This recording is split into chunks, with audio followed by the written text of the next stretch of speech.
So, Spence, here we are. And the Patriots won this week. Wasn't expecting that. But And that's a wrap. to be fair, I mean, it was just Skylar Thompson. But, you know what? We'll take it. I will take it. And so that's okay.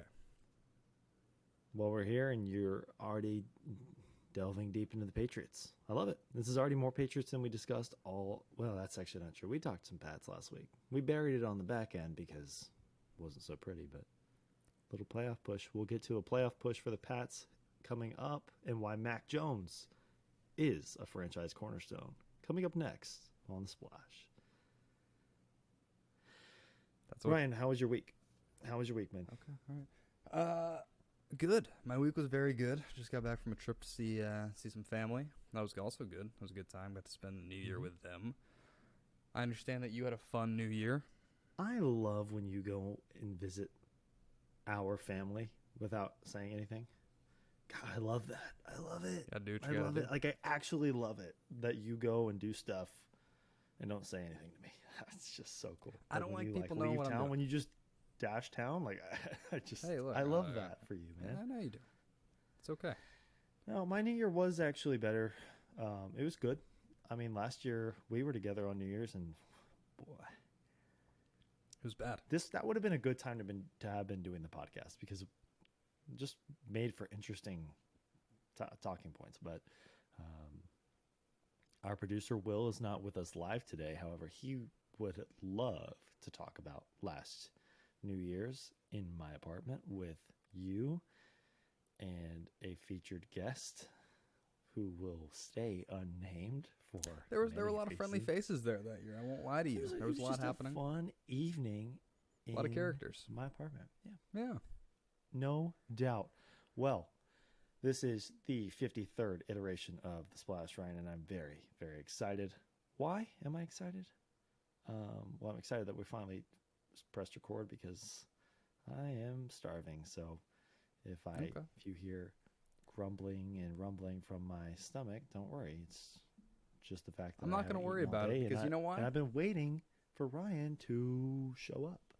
I've been here. I've been here. And I'm here. And it's good. He's because here. this is the first splash of 2023. And I'm excited to be here. And you're excited to be here. That is We've come a long way That is a good from point. starting a And we're starting it- podcast right before COVID hit. We're starting it on a high note because I hope so. last week we were a little scatterbrained. Maybe it was the holiday. Maybe it was emotional trauma. I don't know. There's always a chance of emotional trauma with us.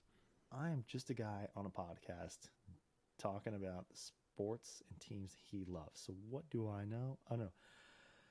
What I do know is that this week we've got show notes. Look at that. There's plenty to talk about. Something that I think we've been bad about was, we do once a week and once a week's good, but sometimes there's awesome stuff that happens on like the day after we record, which is typically Sunday. So they can say there's a game on Monday. We just forget about it. We got notes. Something we don't have is Will Glover, and I'm a little sad about that. Yeah, he's doing stuff. I don't know what that means. What is he doing on a Monday night? He's not doing anything. If I checked his location right now, I guarantee he'd be at home. See, you have his location. You do. That's just the fact of the matter, is that you are kind of responsible for him. No, don't put that on me. I don't want to be his keeper. Like, we're both his friends. We both take, all that he throws at us, and whether more. that be trash talk and COD, or, telling us that our podcast actually sucks, Nah, he wouldn't say that. Anyway, now that we've shouted out our producer, what do you want to get into first? Well, you know what? And this is going to be back a little ways because it's not their most recent game. But let's start off talking with the Boston Celtics. Played against the Clippers. Kawhi, Paul George, Damon Stoudemire, weirdly enough. Got a nice win. So, Celtics played the Clippers TD Garden, and because interim head coach Joe Mazzulla sustained an eye injury in a game of pickup basketball.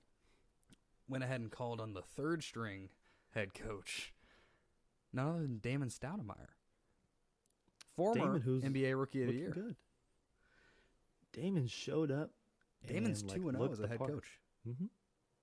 Unbelievable. The depth of this team is one thing, but the depth of this coaching staff is a whole nother. It did make for some interesting conversations with, when he did go 2-0, like some people were calling for Missoula's head. Like we should be like totally going. Don't you love that? Don't you just love that? I don't. I don't. I hate Celtics fans sometimes. Only some of them. And you all know who you are. But you're right.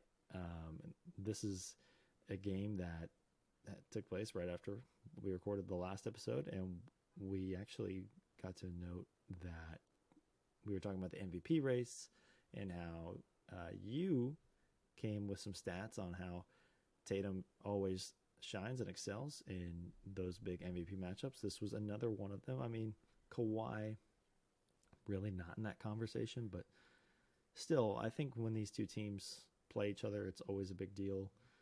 Two teams that are kind of built the same way, built around two perennial all-star wing players.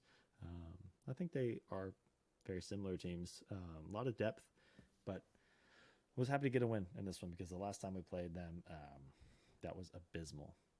That was the game that you were telling me I need to jump on COD, and I was saying no, I'm watching the Celtics play the Clippers, and I think you made the right call that night because I watched pathetic basketball. Well, yeah, and the worst part about that was, we were all playing COD, we were having fun, and you were watching the game, which is fine, You got League Pass, you want to get your money's worth and watch your team, our team. But at a certain point, when you're watching your team get blown out by 30 points in like the fourth quarter, you have to look in the mirror and you have to ask yourself, have I made the wrong decision here? Well, maybe even I could have watched the game, but then at a certain point cut ties and cut bait. I think you should have. I think you should have considered it a sunk cost and then jumped on the game, but I didn't. I stuck through that whole game. Anyways, we come back to Boston, take a win in this one. Celtics fans, we were feeling hot. We were feeling high. 4-game win streak, couple big ones in there. And then we roll into the new year, like I said, on a hot streak.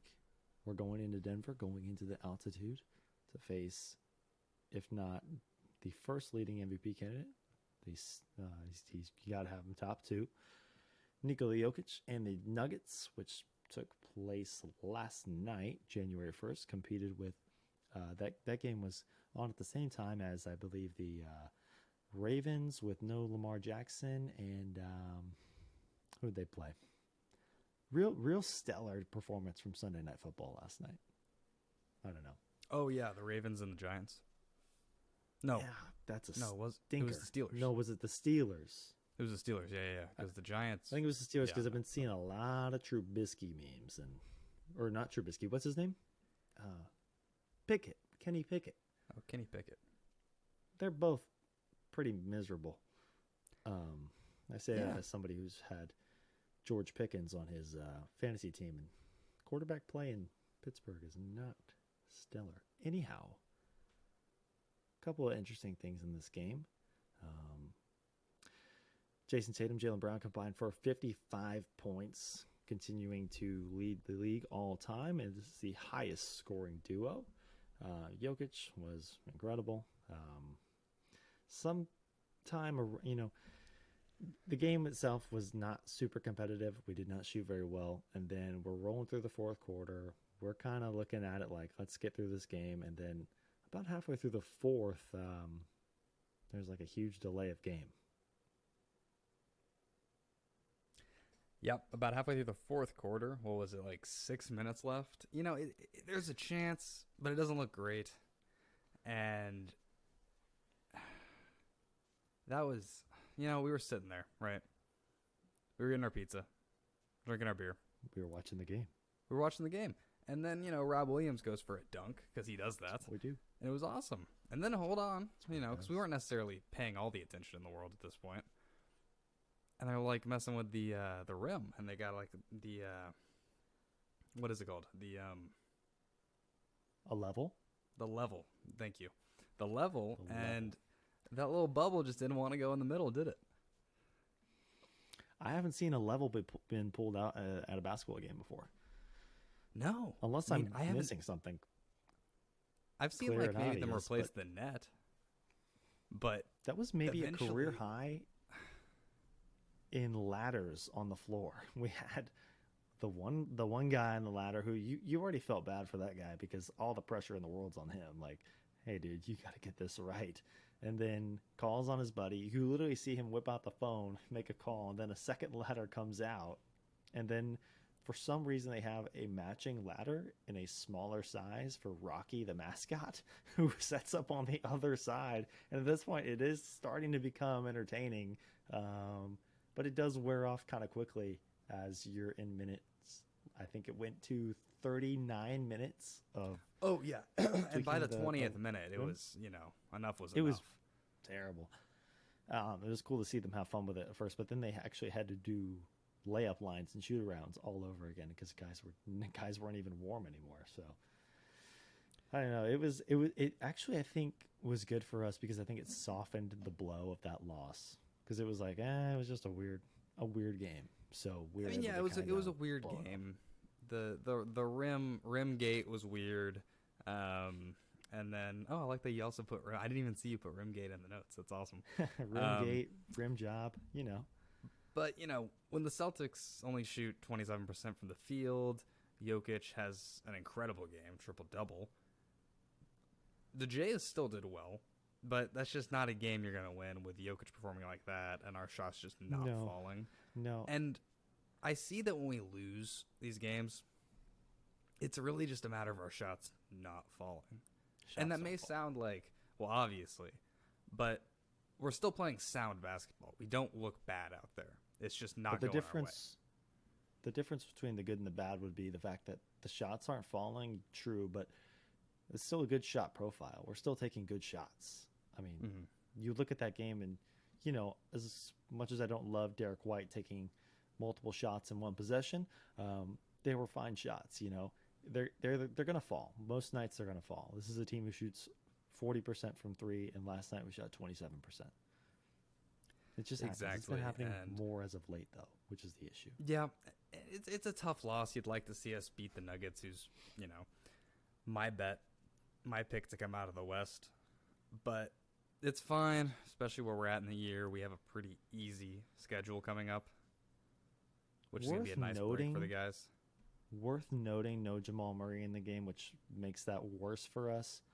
But I do want to note that that's the kind of guy we want to face, I think, when you consider we have the guys to defend him. I think Brown, when locked in, although the stuff with Jaylen Brown on defense is a little concerning. I mean, he's sometimes it looks like he's just ready to go down to the other end and play more offense. But Smart, of course. Bruce Brown, I think they were better just by not having Murray because Bruce Brown had the game of his life from three. I think he made the first 4 threes he took, and was it's our probably fault. The sole reason. Yeah, well, yeah, we weren't closing out on shooters, and I mean, no. It was you and I's fault because before the game we were making fun of Bruce Brown, and that's what we get. That was more so Will. I like Mighty Mouse. I don't. I mean, he's not better than Jamal Murray, and nobody's saying that, but I don't know. Just sucks that he chose us to go off on. But I feel like that's we what get happens the best when out of everybody. The one seed. Exactly. We get the best out of everybody. Peak effort from everybody. That being said, we're still, I guess you could say, 4-1 in our last 5 after playing really bad basketball for most of December. By our standards, there were highlights in there. We played some teams well. We had the game against the Lakers that went to overtime. That game was awesome. But for the most part, I think we can agree that December was pretty miserable. And to all you Celtics fans who are calling for the head of Joe Mazzulla, who currently is the coach of the team with the 1 seed, F off, because They don't know ball. it was a bad stretch, sure, but did you think we were going to be in this position with everything that happened? Udoka gone. A week before the season, Robert Williams out, Gallinari out. Did you think we'd be this far and away at this point in January? If you told me that Tatum was going to have an MVP level season, knowing everything that had happened, I would have said, okay, we're probably the 3rd seed in January. So for Mazzulla coming in and doing what he's done, he was put in an incredibly difficult position. And so even performing, if he had these Celtics at 3rd, 4th, 2nd seed, that would still be an incredible job. But the fact that, missed Rob for the first start of the year, Gallinari is still out. There's so much drama surrounding this team. Initially, he comes in, never having been a head coach anywhere, 33 years old, and does this. That's incredible. Every team is going to have its highs and its lows. But at large, you watch the product that they put on the basketball court night in and night out, especially It's considering special. him and the position he's in, is incredible. And anyone saying he needs to be gone, wish we had Udoka. But that's the problem these days in any sport with any team. On social media, everyone thinks they know. Everyone thinks they know better in any sport, in any aspect. And it's so frustrating. It makes me want to get off social media permanently. But someone's got to fight them. And I guess that lies on me. But no, by and large, incredible job by Mazzulla. I think he's going to retain head coach, after this interim year is over. And you know what? I maybe he has a ring to go off of that too, because after this season, I don't think that you bring back. I don't think you let Udoka anywhere near this team. Udoka's done, I think. I think that's like a for sure thing. The only way that it is weird because he's still technically a Celtic. He's technically still the head coach of the Celtics. Like by definition, he is. He's just serving a 1-year suspension. And I think that's why Mazzulla technically can't garner the title of, or he can't shake the title of interim head coach.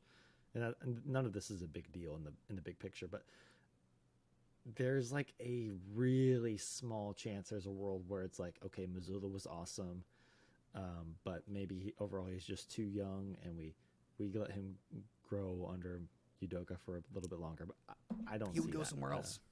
Yeah, Udoka, I think at this point will coach again in the NBA. I mean, he almost was the head coach of the Brooklyn Nets, and then I bet they're thrilled they didn't go through with that, because the run they're on is just insane. But Mazzulla has been great. To anybody who disagrees with his style or with how he may handle rotations or timeouts or Rob Williams minutes, for example, just look at the record, look at the tape, and then come back to me if this team starts to really struggle, because a little bit of a low moment, a poor shooting streak, I'm not worried about that. If this team was playing bad basketball, which there's been some nights where they have, and I have been very adamant when guys take nights off. Jaylen Brown's taken some nights off. Smart has maybe not taken nights off. He always brings the effort, but has had nights where it was like he felt like he was checked out, or maybe not locked in the way he has been in recent years. But Right. regardless, we are turning a corner here. We've got a nice upcoming stretch. The next week for the Celtics looks really good. There's a game that you and I may be attending. I don't know. You'll be attending. I have a prior commitment. Unfortunately, try to make a habit of going to that game every year.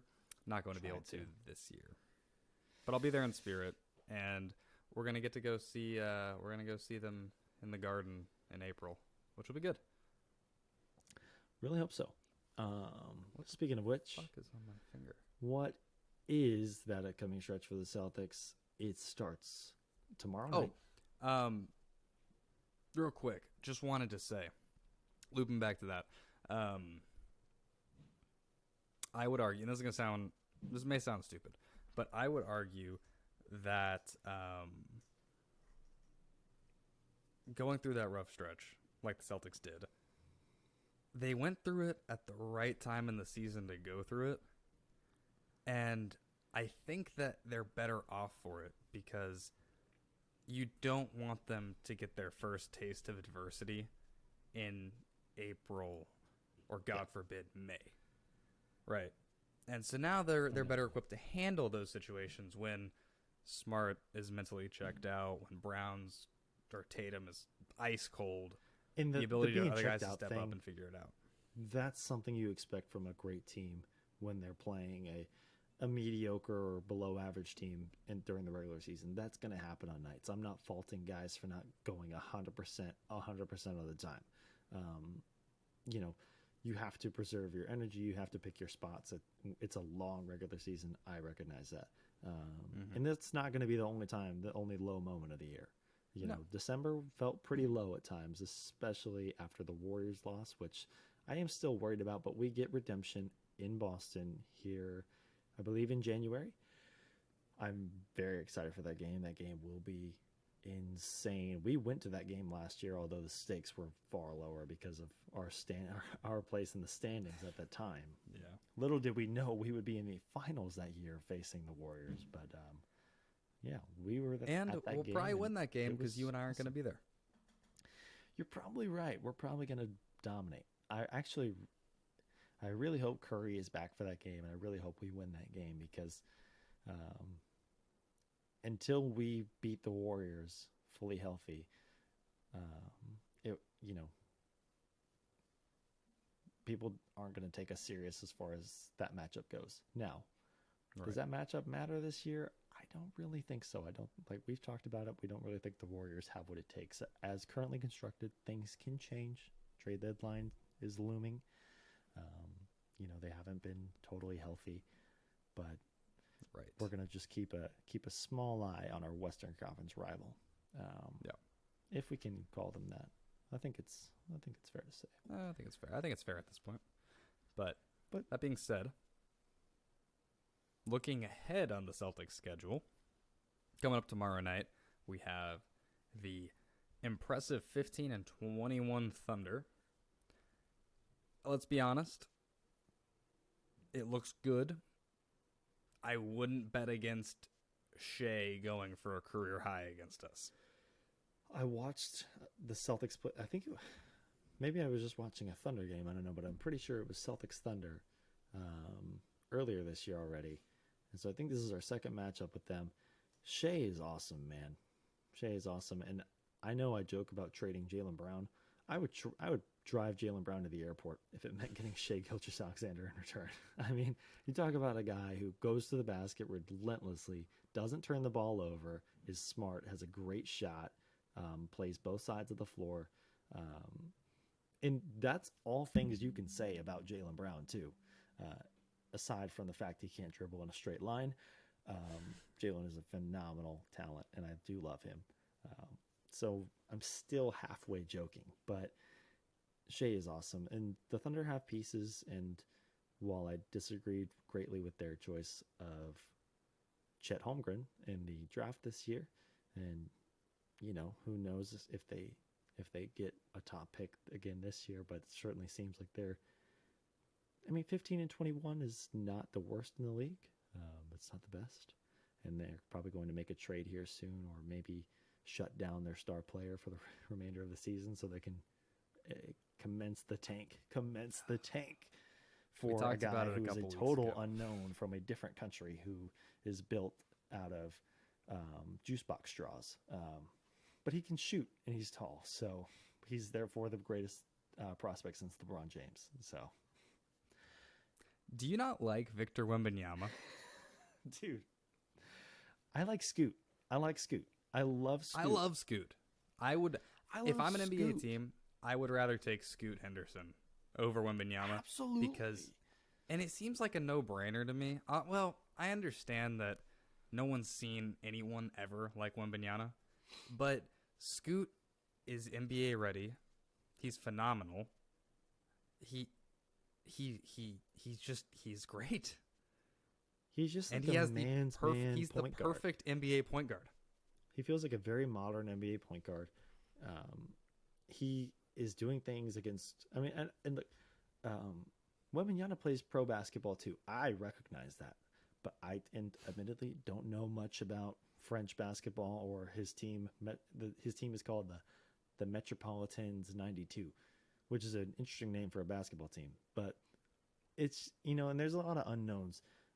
But even with Luka, remember when Luka was kind of at this point in the season before his draft class, it felt like we knew a lot more about Luka. Now we see a lot of highlights of Wembanyama, but I feel like I just knew more about Luka. It was kind of, he felt more of like a sure thing, and even then he had a lot of question marks. But I think ultimately everybody knew he was at least going to be a very good NBA player. With Wembanyama, I know he can play ball. I don't know about the health. He's already had some big injuries. So, yes, I am a little skittish about the French fry who can shoot the three. It is cool, and I do respect what he's doing, and he's probably going to end up in San Antonio. So, and I'll probably get a jersey. So, I say all this to say, you have to. Congratulations to whoever makes that pick, but give me Scoot. But this is not what we're here to talk about. We got sidetracked by the Thunder. They're very intriguing, but I think that's a win. I hope that's a win. We'll call it a win. We'll call it a win. And then we move on to the Mavs. Luka is playing out of his mind. 60-point triple-double with 21 rebounds. Follows it up with a 50-point bomb. I mean, Luka, I don't know if he's MVP. He's sick. But he's best player in the league right now. As it stands, January 2nd, 2023. Give me Luka as the best player in the league. I don't think that you can give him MVP. Let's say that the season keeps up the same way. He's averaging insane numbers. He's putting up insane numbers. He's winning games for them. But they're still like let's say they finish the year a 6 seed, 7 seed, 6 seed. They don't make any moves. They keep where they're at. You can't give him the MVP for the same reason that you couldn't give Kobe the MVP and they gave it to Steve Nash, right? I'm not crazy in saying that. No. Because then you got Jason Tatum, you got Nikola Jokic, maybe even got someone like Giannis leading their team to the 1 seed. Better team overall, but putting up the same or better numbers and winning a lot. So and winning Luka's is such an important part of this. Luka's going to be there. And no matter how you want to rank the top guys in the NBA, Luka is one of the 3 best guys. He is phenomenal. He's going to be this season, and so long as the Mavericks don't put a second star worthy on next to him in the near future, he's going to be the king of the crazy WTF stat lines. Like, he's got it made that way. The Mavs are built a little bit like the James Harden Rockets were. It's built around one guy with a crazy high usage rate, and Luka is worthy of being obviously the cornerstone of a team. And he would probably still like to see the Mavs go out and get a second guy, and we've talked about this and how it seems like they're hesitant to do so, but also they may just not have the chips to trade. But so long as they've got Luka, they're going to be in the mix. They are on a 5-game tear. He's doing insane things. I'm a little upset about the Spurs game because I almost went, and then I was like, do I want to go to see the Spurs at 5 o'clock on a Saturday? And the answer that day was no. However, what a performance by Luka. I'm excited to see another MVP matchup, Tatum versus Luka. Very excited. That would be fun. It's just a shame, though, because I'm actually interested to see if Tatum guards Luka for at least chunks of that game. because Luka's not doing that. That's the one thing that's the one big knock against Luka is that he's never guarding the other team's best player. And some guys don't do that. It's not his thing. It's not his strong suit. No, and that's okay. But so pending Luka magic, I think we get a W against the Mavs. Well, there will be Luka magic. It's just about how little or how much we can stifle it. Okay, that's fair. There will that's be fair. magic. Nobody's debating that. Spurs win, obviously. Wait. You're going to be at that game? I'm gonna be at that game. So I'm going to be at that game. And if they win and you're there, then it's so clearly me.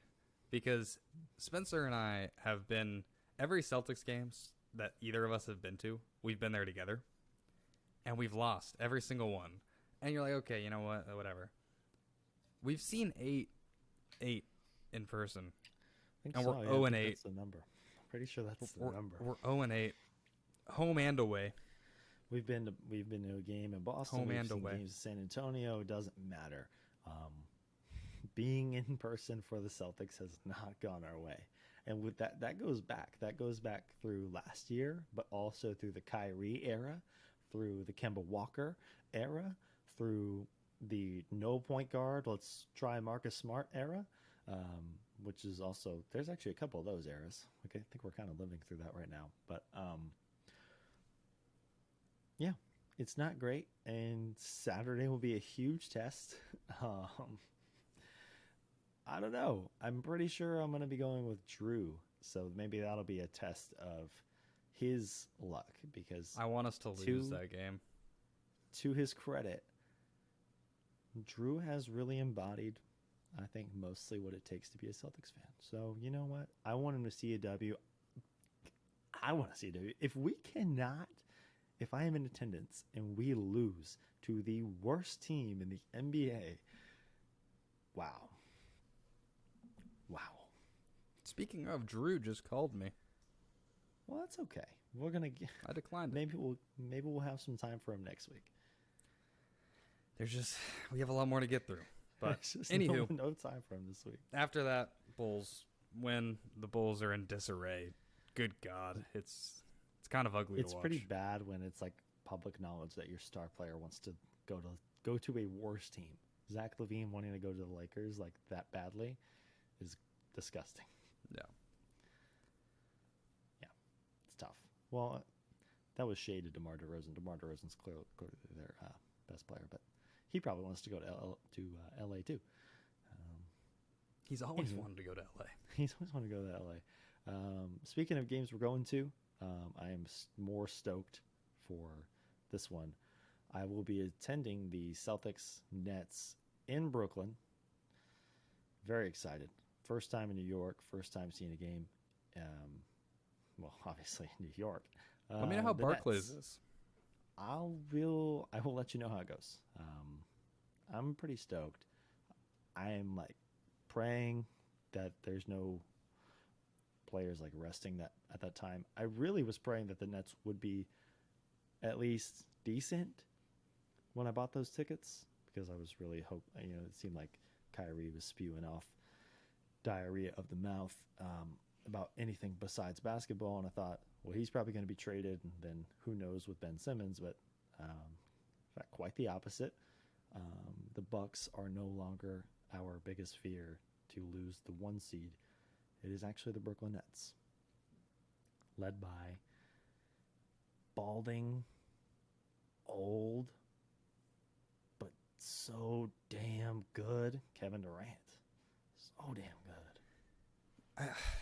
And it's insane. Like, it's actually crazy. He's getting old. He's past his prime, or at least he should be past his prime. Should be, but coming off the could Achilles. argue this is his best year his best season in years. 2 years out now from that Achilles injury, which I did not think he would come back from. Because he's another one of those string bean guys. Mm-hmm. And it's just crazy. And I love Kevin Durant. It sucks that he's never been on a team that I could root for him with a good conscience. but it was easier when he was in Oklahoma City. Oh, But much easier. I mean, he's so much fun to watch. He's so good. He is he is the second best scorer of our generation. Second best to who? James Harden. Thank you. Yeah, Actually, I I don't know if you stand by that or if that one was for me. A little bit of both. A little bit of both. Little bit of both. Speaking of James is going crazy right now, but in a different way. He's like such a true point guard. 20 assist games. It gets me giddy. It's like when Rondo was a Celtic. I just get so excited. Anyway, I hate the Sixers. By the way, I hate the Sixers. Boo, Yes. Boo, Harden, boo. Boo. No, the Nets are awesome. For now, The Nets are awesome. now, it's always pending. With when you have Kyrie Irving on your team, it's always a question mark, and I don't think they're going to finish the season the way they're playing right now. They have a lot of things going for them. If the Celtics were playing really cold, then the Nets have been playing really hot. They have Yuta Watanabe, who is a new hot. I think he's a rookie, but he's leading the league in 3-point field goal percentage all time, 54% from three. That's nuts. insane. He's been. That's not going to hold up. It's that's not, gonna but hold it's been up. awesome. But it's been awesome, and the high before that I think was 53%, and that was Kyle Korver. Just to put that in perspective. They've got good young guys. Edmund Sumner, Nick Claxton. I like Claxton. I think you like Claxton? I like You Claxton. like Claxton? We all like a little Claxton. He's a kind of a dicey big man, rim runner, shot blocker, just a guy you want on your team. He's kind of like you could kind of think of Robert Williams as like a souped up V8 Nick Claxton. It's like Nick Claxton with like a V8 in him, you know? So the Nets are very fun. I won't lie. But I will never root for a team that features Kyrie Irving after the things he has done to us. No, not going to happen. No. And, okay, the Nets are fun to watch. Good team. I think the Bucks give us more trouble than them, honestly. Like, I think that if we played them in the playoffs, I think the Celtics win in 5, maybe 6, if KD pulls off magic. But KD played horribly against the Celtics last year. That happened. We can't ignore the difference. That's the difference. Exactly.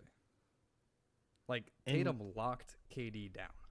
We can't say horribly, but to Durant's standards, he was not himself for sure. He was not himself. And it looked at, I'm not going to sit here and say that Kevin Durant, who's one of the most competitive people this league's ever seen, was passive or disengaged, but it did look like at times maybe he thought his team didn't stand to beat the Celtics, and then in like game 4 it felt like he really turned it up, like when they were on the brink of being swept. Regardless, we did sweep this team, but I wouldn't say that this is the same team. It's a little bit different. They have a coach now. Jacques Vaughn might get Coach of the Year consideration. Like, I don't know how many games you have to coach. I'm pretty sure he'll have coached more than enough, because I think Nash was let go in early December. Maybe, I think it was, it was before that. Way before that, yeah. Man, we're approaching the All-Star break fast. Yeah. Season goes too fast. 82 games is fine. I actually would say then that Joe Mazzulla and Jacques Vaughn would be the top 2 candidates for Coach of the Year. Who else is there? It's Mazzulla's to lose, right? Yeah.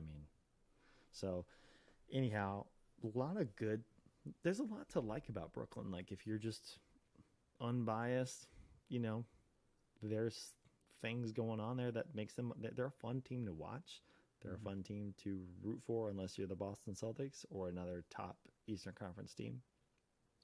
Or if you don't hate Kyrie Irving with and that his name doesn't make your blood boil, then by all means buy a jersey. He's just gonna break your heart. He's just gonna leave your team. He's just going to tarnish the good name. He's going to step on your logo.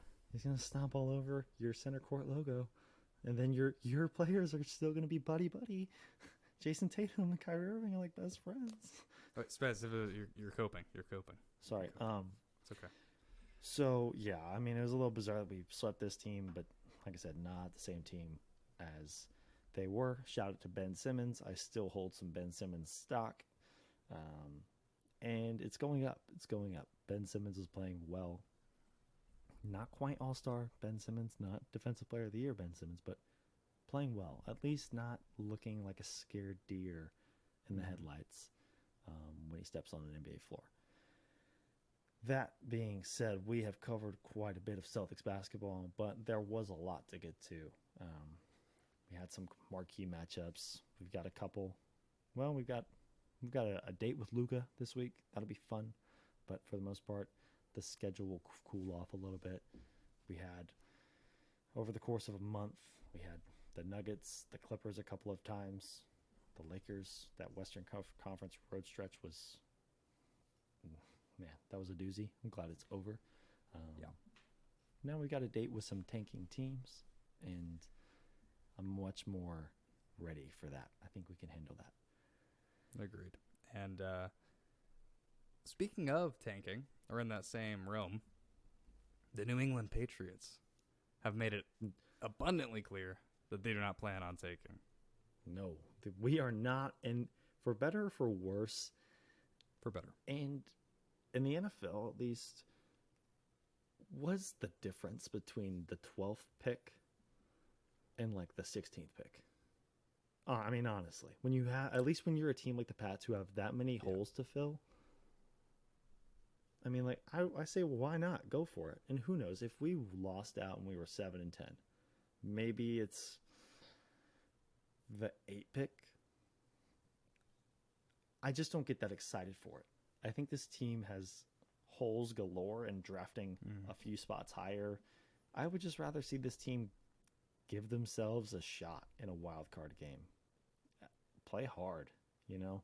I want to see Mac Jones get some reps in games that matter, you know, even if the result isn't, you know, to our liking. I want to see it. I want us to be in that position. It can't be worse than last year's wild card. No, can't. It can't, but it might. Right? No, I don't know. No. I don't know. We're not playing good football. We snuck out against Miami yesterday, and they went through two mediocre to below league average quarterbacks. Bridgewater got the start, did not finish. I do not know what's going on with. Is it Miami's medical staff? Is it bad luck?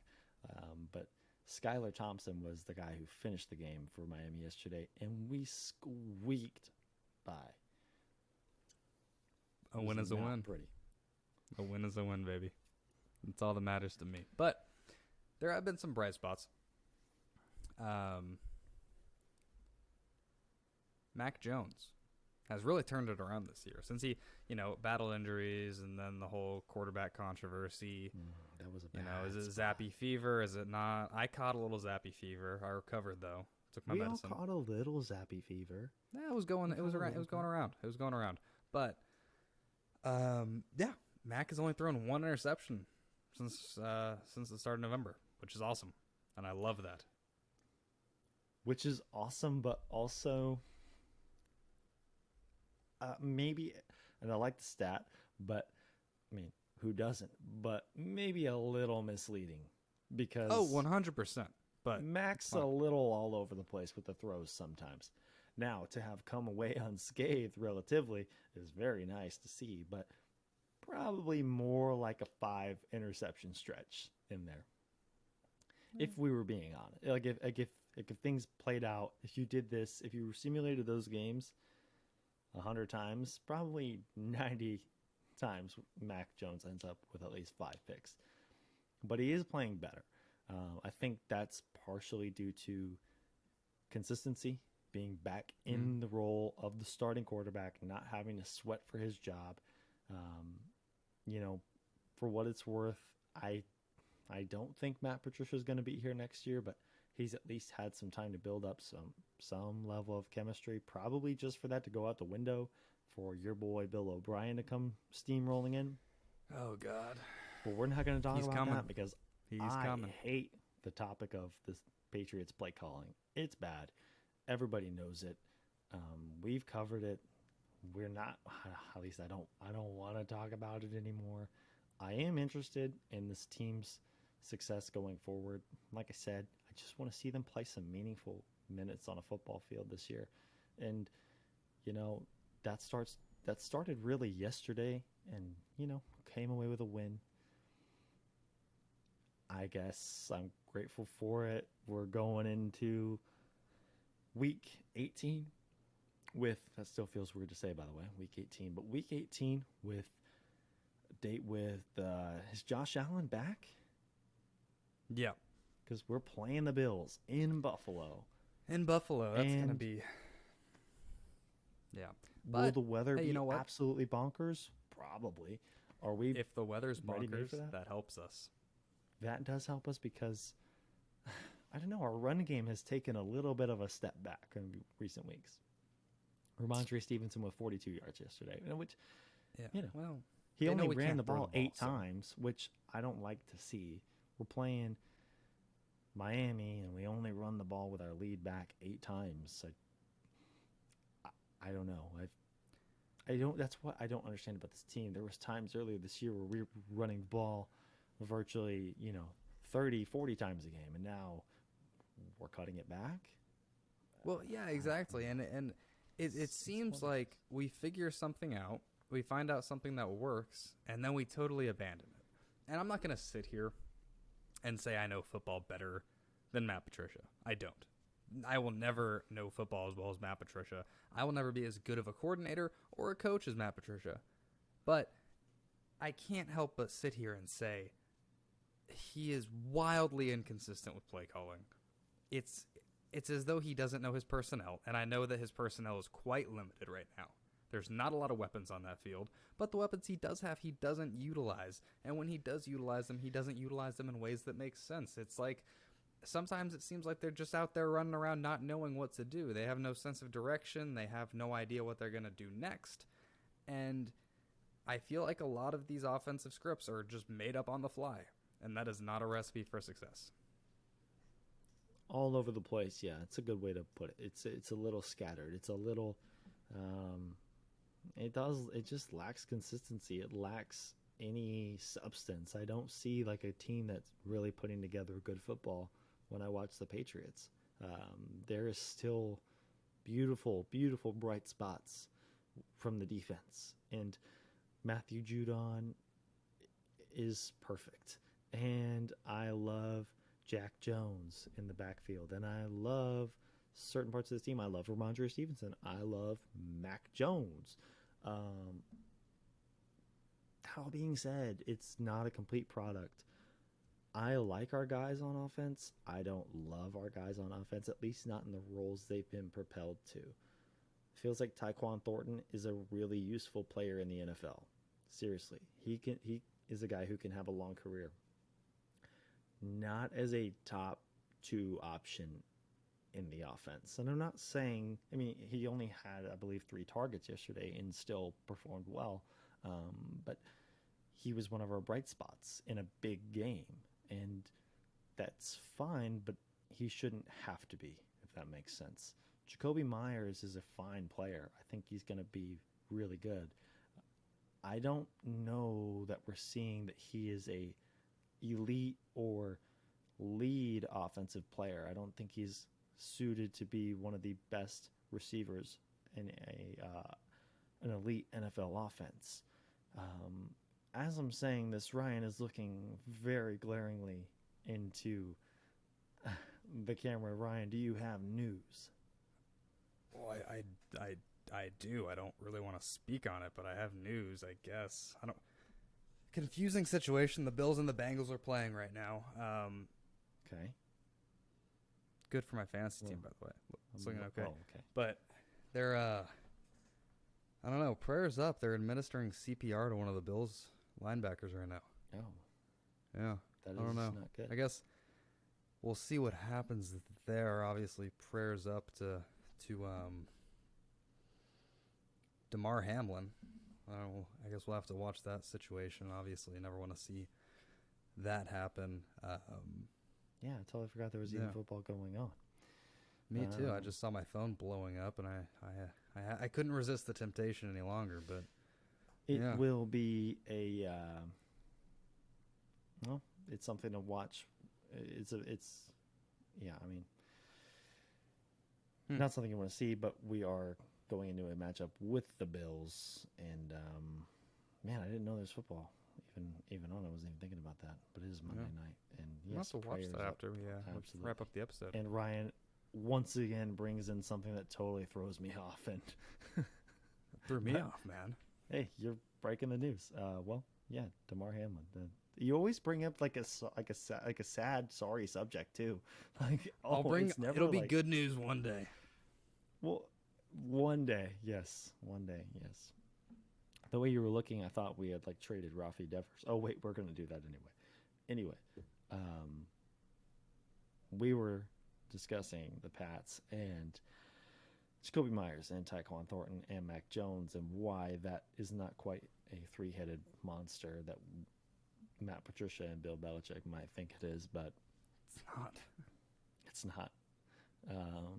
I think we're all in on Jackson Smith from Ohio State. Yes. Right? Jackson Smith and Jigba. I love him. We can get him with our pick that we're going to have.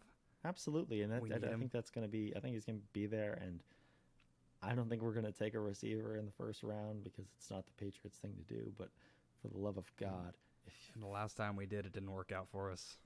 Yeah, that's true. But this is different. Hey, if we get this one wrong, then we were at least all wrong. We were all in and we were all wrong. So yeah. And you know what, though? Not just Jackson. And he almost certainly won't be available at our pick because he's the best wide receiver in the draft, number 1 on draft boards. I would love Quentin Johnston out of TCU. Easily the most NFL-ready receiver. It's like it's similar to when CeeDee Lamb was at OU, and you were watching him on a field, and it was like, this is clearly an NFL player playing college football right now. It's unfair. That's what it's like with Quentin, and it's really cool. That's kind of how it feels when we watch Xavier Worthy of the Texas Longhorns play football. What? Oh, my bad. That was Spencer maybe the hope. Sorry about that, guys. That was maybe the hope at one point, but no. Of course, anybody who listens enough knows that we have a little side thing for the Texas Longhorns. We do love and appreciate them. However, they played in the Alamo Bowl. Ryan was unlucky enough to see them in person, and for the Alamo Bowl. And well, Ryan, how was that? How was your trip to the Alamo Bowl this week? Don't you want to share all about it? How good it was? How the Alamo Dome is totally fine. And San Antonio, Texas is good for a lot of things. The Riverwalk, the Alamo, the Riverwalk. You should visit the Riverwalk. It's a nice What's place. so funny is when you watch it on TV, like, and this is just how it was whenever the Spurs were like on TNT. They always pan to like shots of the Riverwalk and shots of the Alamo, and that's it. And I'm sure that's the case for a lot of cities, but it is just so funny. It's like that is all we are known for is the Alamo. And to its credit, she is beautiful. She is. We should remember her, but try to remember her every day. Yeah, I mean, it was tough, the game itself. For those of you who care about Texas Longhorns football, Worthy and Ewers just haven't looked on the same page at all this season. No. And sometimes it's been Ewers' fault, sometimes it's been Worthy's fault. Worthy dropped 3 inexcusable passes that game. One of them was a guaranteed touchdown. This Longhorns team is very young, and with all the bowl opt-outs for the draft, Bijan Robinson, Roshan Johnson, DeMarvion Overshone, you could see the youth and the inexperience on great display. especially on the offensive line. I'm not too worried about it. At the end of the day, I think next year's going to be a lot better. Another year under the belt for the guys, new talent coming in. I think it'll be good, but they need to figure out this Worthy It's not going to get any situation. better. They need to figure out the Worthy situation. We say all this to say that, at least I feel it's like a lock that the Pats take Overshown in like the 5th or 6th round. And I would be happy with that. That way he can continue to be a disappointment for us in our personal lives, because Lord knows he was, well, there's a reason he ain't first round. Anyway, congratulations on the careers of the Texas Longhorns. Bijan Robinson, thank you the most. You're going to do a lot of great things in the NFL.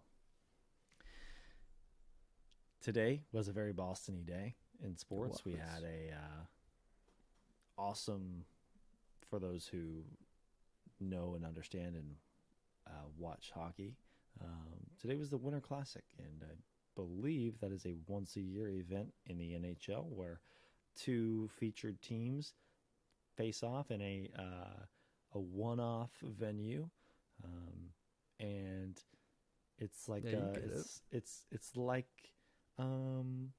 think All-Star Game. No, you know what this is most like to compare to? The Field of Dreams game that the MLB does now. Mm-hmm. It's like that. It's just they kind of pick them at the beginning of the season, take them to a fun place.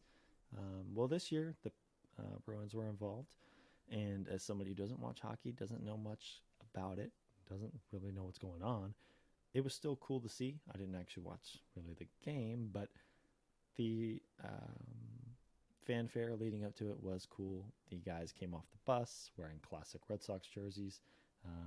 Owner of the Red Sox, the man who gets a lot of discussion and attention on this podcast, John Henry, was not so welcomed. Was booed as he shouldn't be, and booed relentlessly, and feels good that we're all on the same page for that. And not that he cares, he probably really doesn't, but if just tonight, or if just one night, maybe it keeps him up late, and he thinks, man, I got to do one thing right for this Red Sox team, and writes a check, a blank check, and gives it to Chaim Bloom and says, keep our guy, keep Rafi Devers, then I'm happy. I know I'm asking for a lot, but anyways, the Winter Classic is really, it was a cool thing to see. Maybe I did record it. Maybe I'll go back and watch it later at another time when basketball maybe isn't on, but very cool. Very, very, very, very Boston, very Red Sox. Very Fenway. It was awesome. I was watching a lot of it today, and it's fun. It was really cool. It was a great spectacle. That's what it is. It's a spectacle, and I think that I don't want to say, because I'm so biased, but I don't want to say that it felt extra special being in Fenway, being the Bruins, the most storied franchise in the NHL. Isn't that part of it though? Exactly, and it was awesome, and I loved it, and it was fun. And the Reds, it was just fantastic overall. It was a great day. I got up, I made some oatmeal, I worked out, showered, watched the Winter Classic. It was fantastic. And then I went to Potbelly and I got a hot sandwich, and it was just a good day for me. It was a good day for Ryan, and that's all I have to say. That is so good to hear. I'm Thanks, glad man. you got some oatmeal. I'm glad you got a hot sandwich. Had to specify that it was hot. I'm glad. I too enjoy a good Potbelly. Well, maybe a little too much. I think they're starting to recognize me, and I think I know the people. You never want to be recognized at a fast food place. Potbelly, I'm not calling that fast food. No. Not quick food. It's quick, but it's not McDonald's, right? You know what I mean? It's a clean option. I'll say that. That's how I keep this frame, this figure. Anyhow, that's another discussion for a different day. I too had a good day. You want to hear about it? I guess I'll hear about it. Nah, you don't hear about it. Do you really? Tell me about your day, bud. Oh, what's your own day? Oh, that's so nice. Woke up today, so that was nice. Enjoyed it. Had breakfast today. Treated myself to a spicy chicken biscuit from Chick-fil-A. Get the honey packet, lather it up. That's all I can say. I beat the buzzer on that. Breakfast closes at 10:29. I was in there at 10:28. Felt good about that. Way to start the day is what I said. Rolled into a few games of COD. Just kind of, last night didn't go so well for us as a group. Had a few bad losses. Wanted to clear the head. Because, when I play alone and not with you sweaty MFs, I play with also trash players. Like I play with bots, basically. And it's really kind of fun because I don't even have to like have the headset on or anything. Like I've got like a podcast or music on and it's still like a fun time. Rolled into parents buying a new house, went, hung out with them, grabbed some lunch, checked that out. Hop, skip, and a jump back. We played some 2K. Didn't go so well for you. And now we're doing a podcast, don't say it like that. And now you're right. That's not fair to say because of the circumstances. However, didn't go so well for you. I'm going to shoot this off to our editor, our beloved Will Glover. And I'm going to go get some dinner. Good for you. Well, how about I send us out and you go get that dinner? Oh, man. All right. Oh, man. You ready for this? Ready as ever. Ladies and gentlemen, thank you so much for tuning into this week's episode of The Splash. If you enjoyed and you made it this far, be sure to leave us a 5-star rating, review, all that good stuff really helps us out and inspires us to put out more great content for you. Because, we like to be praised, and it's good for us. Anyway, check us out on social media at The Splash Pod on Instagram, Twitter, not Facebook, and check out our website, thesplashpodcast.com. That being said, this episode, as always, has been brought to you by CTT, Continued Theater Tradition. Be sure to check that out. The link is in our bio on social media. Absolutely. I'm going to film some promotional stuff for it tomorrow morning. So that's where I'll be. Yes, I am excited for you to do that. They're doing good stuff in the community. Just good to see that they are friends of the show. I'm glad. Absolutely. Maybe we do a collab one day. I think the Splash is a fine art. Don't you? It is. This is art. This is magic. Some could say this is art. Beautiful. So, anywho, thank y'all very much for listening. We've been Ryan and Spencer. You've all been amazing, and we will see you next week. See you.